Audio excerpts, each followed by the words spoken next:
I got to Calipat in 92. Hot as fuck out there, hot as fuck. I heard they had the swamp coolers, and it was hot as fuck. We would do all kinds of shit to try to stay cool. Yeah, it was hot, man. I think it was 97, I was already gone. A couple people had died in the cell from like heat stroke or whatever. So then they put in air conditioners. But while I was there, we didn't have air conditioners, and it sucked.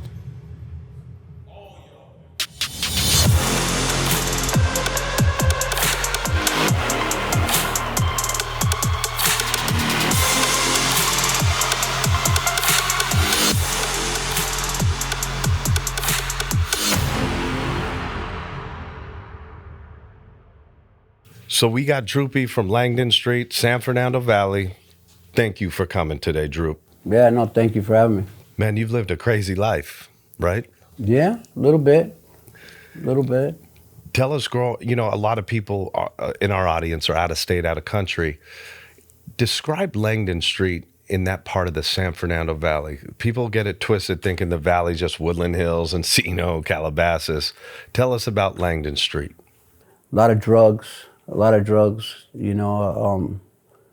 It's always been like a high drug area. And hookers, they used to have a lot of hookers, you know what I mean? Stuff like that. So, it gets crazy when it comes to that type of thing. So as a kid, when you and your schoolmates were walking down Sepulveda and you saw these scantily clad ladies out there, how did you process that as a young kid? I mean, we would fuck with them. Sometimes we would, you get to know them, the ones that are around, talk with them. We're little kids, so they're like, what's up, little guys? You know what I mean? And we're like, what's up? Yeah, they do their thing, and the constant flow of ones. So you'll get to know some of the hookers, and then they're off, who knows where, jail, dead, you know what I mean? Move somewhere, and as you get a little bit older, start kind of learning the game, kind of like maybe do some things, make some money with them, but like, it's fast-paced. There's a lot going on. Now, your dad is of Swedish descent. Your mother is Latina, Mexicana. Yeah, she's Mexican. Yeah. And my dad's Swedish. So we know the Sepulveda area, you grew up in Langdon area, is predominantly Hispanic, right? Yeah. And there's a few whites, a few Asians. Yeah, there's a mix, mostly Mexican, yeah, kind of always been like that, like Sepulveda, the 405, east of the 405 is one world and west of the 405 is a different world. As the years have gone by, not so much no more, it's kind of, I don't know, I guess the east side has kind of went over to the west a little more, but it's two completely different worlds. Sepulveda is an interesting strip. It's filled with motels, a lot of, businesses, etc. And you originally, when you got into your gang-banging career, if you will, were from a neighborhood called Sepas. Yeah. Can you tell us a little bit about Sepas? Well, grew up in the city of Sepulveda. Sepas is for Sepulveda. And, Langdon Street started, just became one neighborhood, Sepas, Langdon Street. And we've always been a smaller neighborhood, tight. We know each other, we're like a family. I don't have a lot of homeboys who I don't know or never heard of. Sepas basically combines with Langdon Street. You're, gangbanging and you're doing your thing and you catch a first-degree murder. Yeah. And you get sent to county, right? Well, yeah, you go to county to fight your case. So there was three of us, me and two of my homeboys, caught that case. Went to the county. We were there for a couple years fighting it. Ended up not getting life, none of us talked, so that's kind of a rare thing nowadays. Yeah, the fact that none of us talked is what helped us to not get life, you know. They tried to get us to talk, but we didn't. We held our mud. Did all your co-defendants do life too? Or No, I didn't get life neither. I just got 16 years. 16 years. Yeah, we got what's called a package deal. So I got 16, one of my crimies got 7, and the other got 3. And were they hell-bent on finding out who the shooter was? They knew. They knew? They knew. You know, they pretty much knew everything that happened. There was other witnesses, but it wasn't me or either of my crimies. And yeah, you know, they gave us the time accordingly, you know. And you did most of the time? Yeah. Yeah. Yeah. Okay.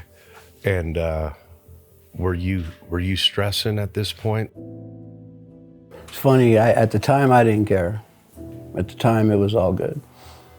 I can't, honest truth, I can't sit back and think of one day where I hard timed it.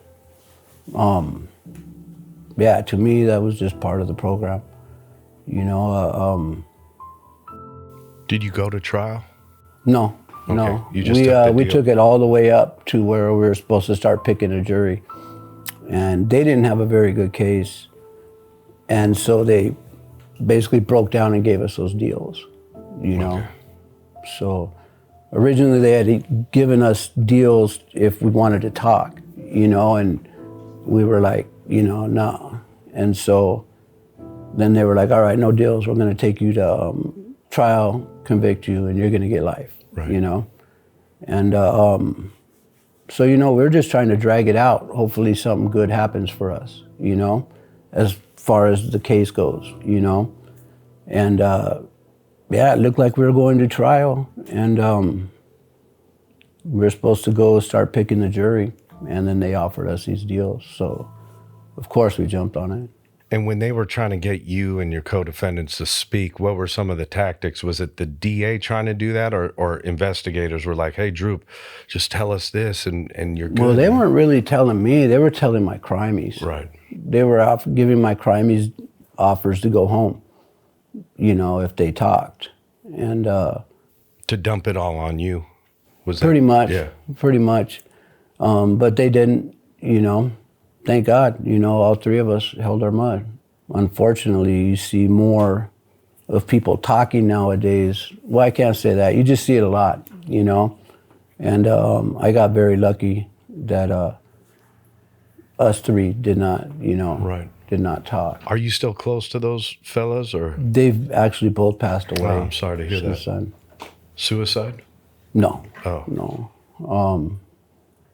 Actually, both of them got shot. Different times, different years, you know, but Unrelated incidents? yeah, totally unrelated I'm incidents. sorry to hear that. You're now upstate. I mean, you opened Calipat. Did you have other fellas from SFV with you in Calipat?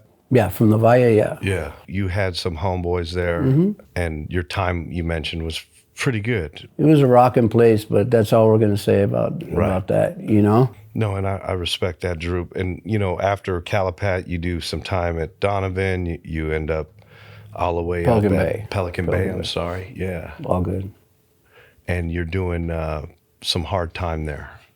How would you describe Yeah, I mean, Pelican Bay? and that place was cool too. Pelican Bay was a trip, being in Pelican Bay SHU, you know, for years. We have no control over where, you know, they send us, and got into some trouble, you know. That's why I ended up there, for getting in trouble, you know. Yeah, I got some, you know, some good schooling from some older dudes, good dudes that, thank God I had been with them, you know what I mean, to teach me how to not be a complete idiot, you know. I could still be an idiot, but yeah, as far as anything else, yeah, I got into a fair amount of trouble in prison. You look Caucasian, right? And Yeah. you're part Caucasian, but Yeah. you ran Southside. Yeah. Yeah. So were there times where people would call out to you and say, hey, Wood? Yeah, you know, when I was younger, I would take offense to it, you know. it's a trip, you know. There's a lot more mixed race people now, you know. And, you know, I have a brother and sister just like me, but they don't look white, you know. But I think because I'm so white, it's more of an issue with me than it is with some other people.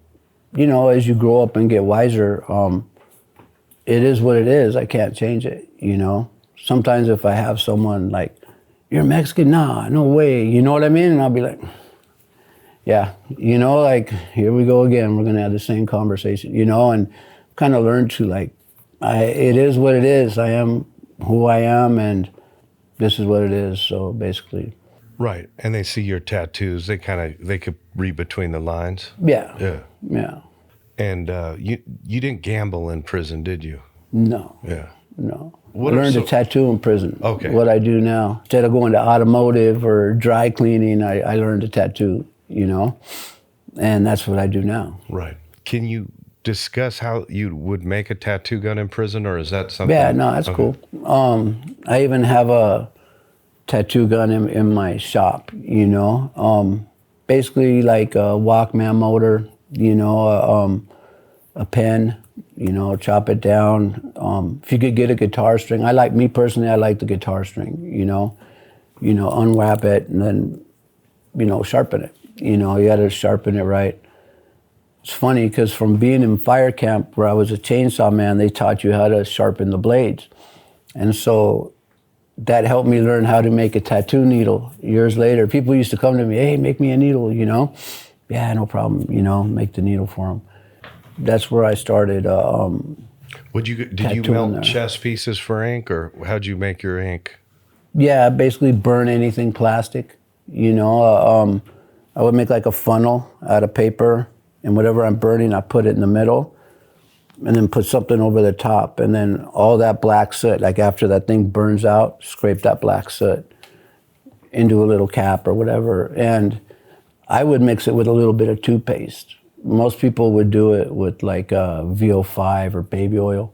But yeah, my ink was pretty good. I mean, this is all my ink. And I got mostly all these between 92 and 94. And you did that on yourself? Some of them, yeah. Some of the ones here. But that's when I got most of my tattoos. When I first got to prison, I was just trying to get tatted, you know? And yeah, so most of my tattoos I got early on in my prison days. What was the currency for someone wanting to get drilled on by you? Would you work for soups, or how'd you do it, or did you hook up? Me, I would pretty much just tattoo on homies only, and pretty much get me high, you know, and we'll do the damn thing, you know. Right. I had one friend where I would trade work, like I work on him and then he'll work on me, you know. Okay. Like a barter system. Yeah, in a way, you know, like I really wouldn't charge the homies, like I said. Let's just, you know, party a little bit. Would you say drugs were a big part of your story, or not really? I grew up selling crack, you know what I mean? I'm from Langdon Street, that's crack central right there, you know? And, you know, I did pretty much everything growing up, you know? I never really got strung out on anything until when I got out after doing, like 2001, I got strung out. And I was strung out for about a year. You know, the only thing that really saved me was going back to jail. I went back to jail. I got arrested for ex-con with access to a firearm. I ended up getting 5 years for that, but... This is after you've done the 16 piece? Yeah. So when I got to the county, I had to kick. And that wasn't cool, you know? I mean, I can't even describe, you know, how bad that was. At least I never shit on myself, you know? Put it like this, I couldn't defend myself. You know, I'm glad I have a lot of friends, you know, homies that look out. We look out for each other, you know, and yeah, I was so bad I couldn't even defend myself. And obviously the COs knew, the deputies knew that you were shaking dope, right? Yeah, they know. Well, they could tell. They see that shit a lot, you know? Yeah, they see that shit a lot, especially in the county. People are coming in from the street, and, you know, a lot of people that are in there have drug drug-related shit, drug habits. Right. And you mentioned Langdon used to be nicknamed Sherm Alley, and when you were first coming up... Before crack, this before was crack. before the crack era, and you said there was a large contingent of blacks, and there was a gang called OVG, Original Valley Gangsters. Yeah, they were around, late 70s, early 80s. I was a little kid at that time, me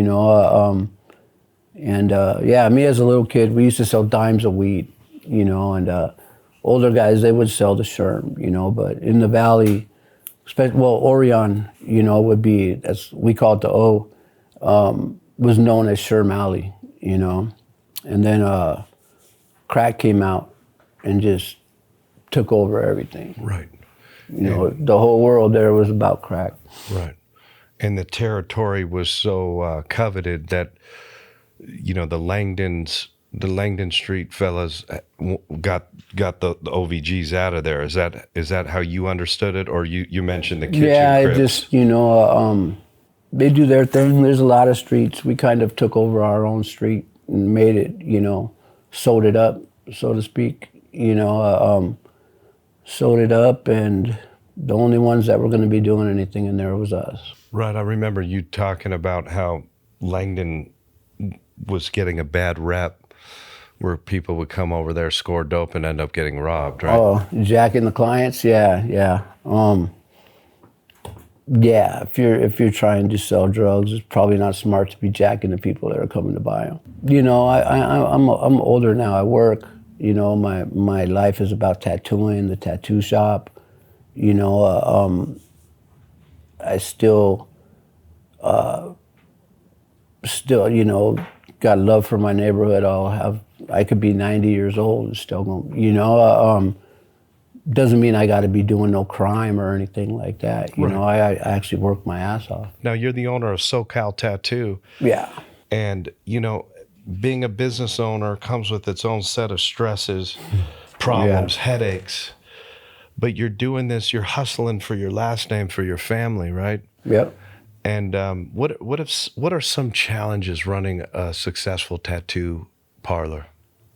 Man, we've been open for coming up on 13 years. And, like any business, starting out is hard, and for someone like me who, I didn't start this until I got off parole.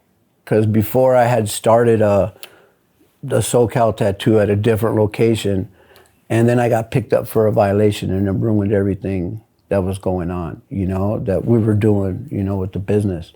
And when I got out, that was the last time I was in jail. I was in jail for 7 months for going 50 miles out the radius of LA County. And so when I got out from that, I just went and got a job, different tattoo shops. I was working in Hollywood for a couple years, and then once I got off of parole, we opened SoCal Tattoo, and right there at Ventura and Corbin. And we were there till just a few months ago. We had to move. The owner of the building sold the building, and the new owner wants to make it all a restaurant. So he basically gave us 45 days to get out.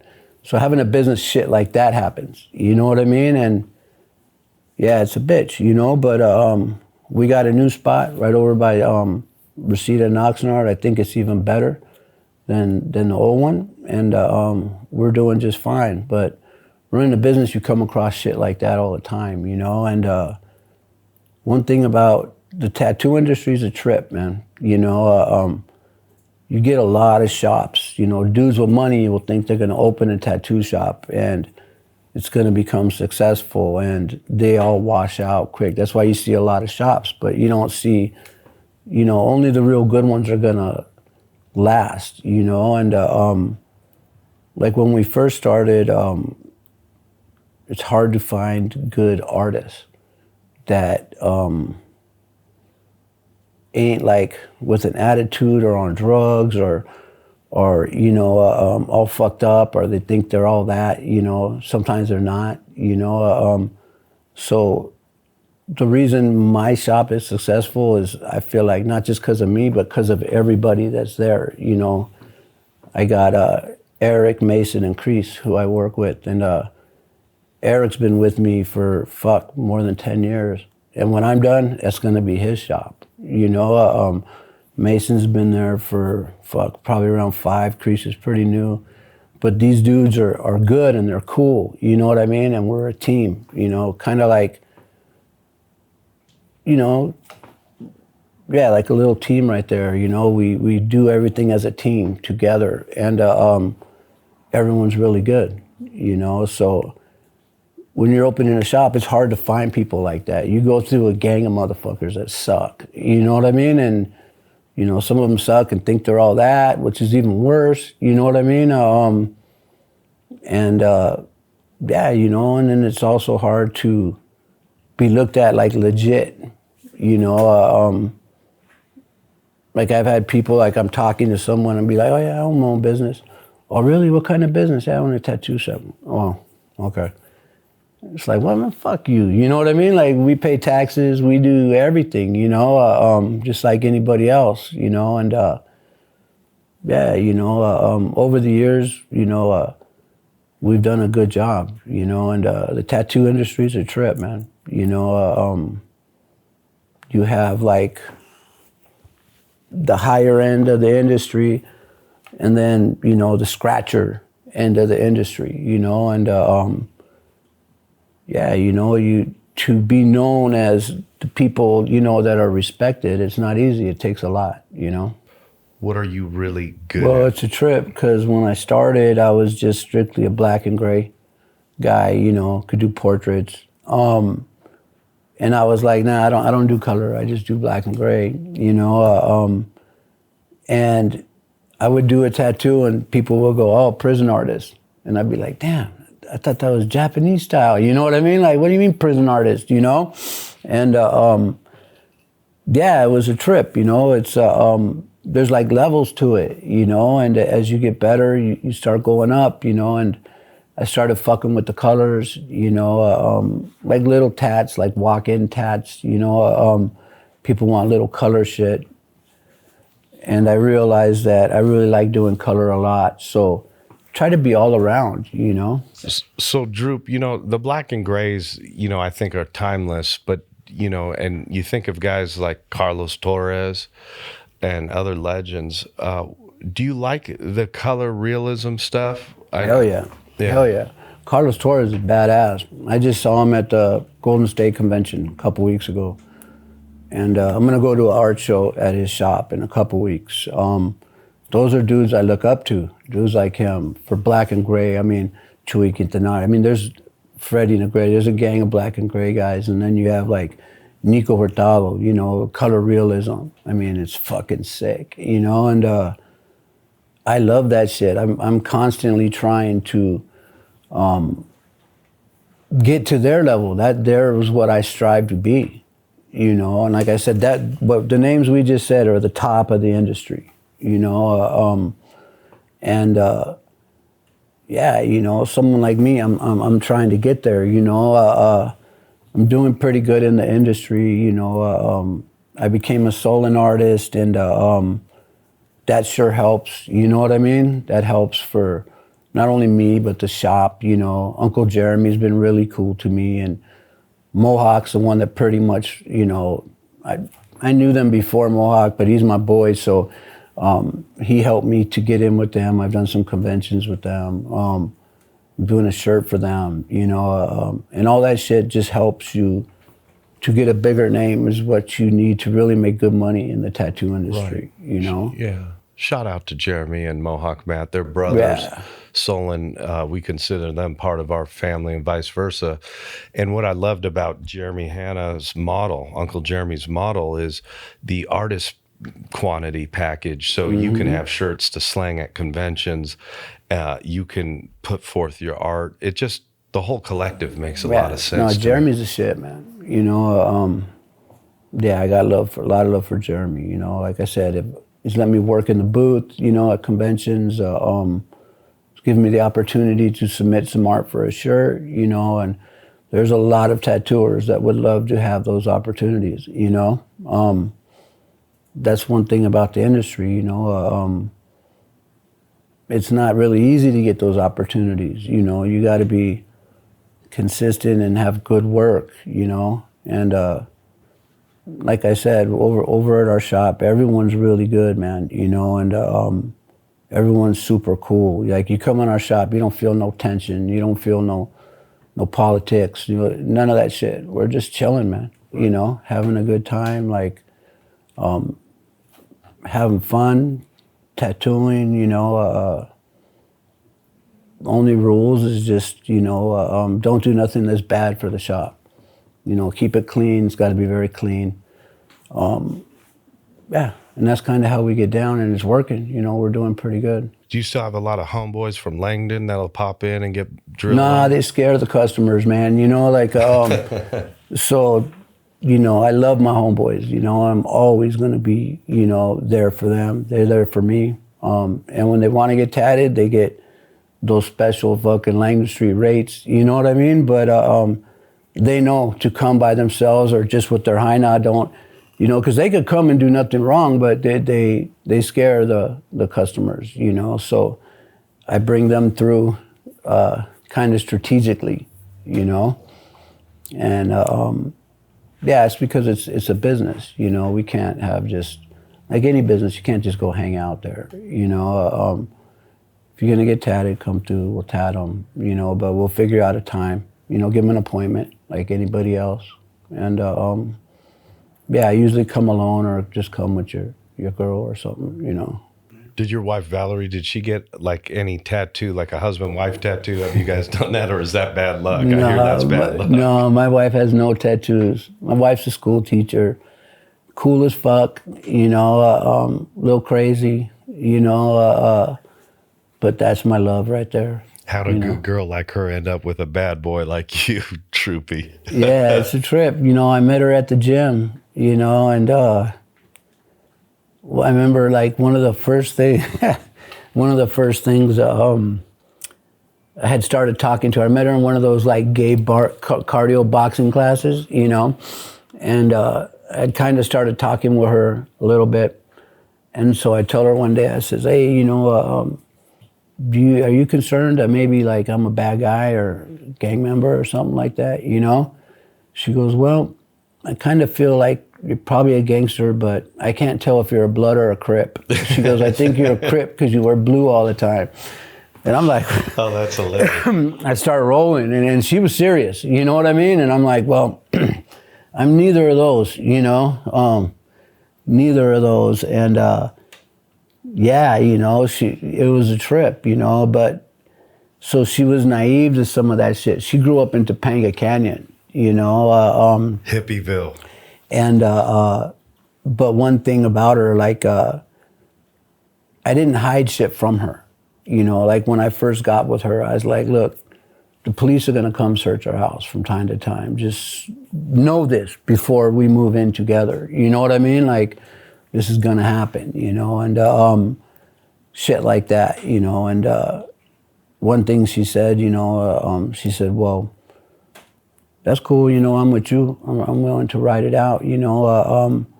And she's, you know, like people would judge someone like me, especially with the things in my past and stuff. And she's like, well, I grew up this way, you know, nothing like what you grew up. She goes, but how do I know I wouldn't have been like you if I hadn't have grown up right there where you were? She goes, I don't know. I never walked in your shoes, you know? So that's one of the things, you know, I love about her is that she, instead of judging me, you know what I mean? She's like, yeah, you know, you went through some shit, you did what you did. But how do I know? I might have done the same shit if I had grown up like you.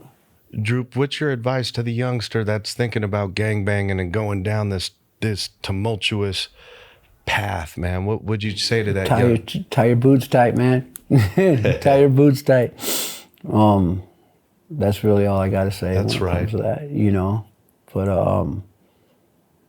yeah, you know, like I said, like basically what you just said, you know, I even got to go to work, you know, today, you know, and yeah, it's just about work and family, doing my thing.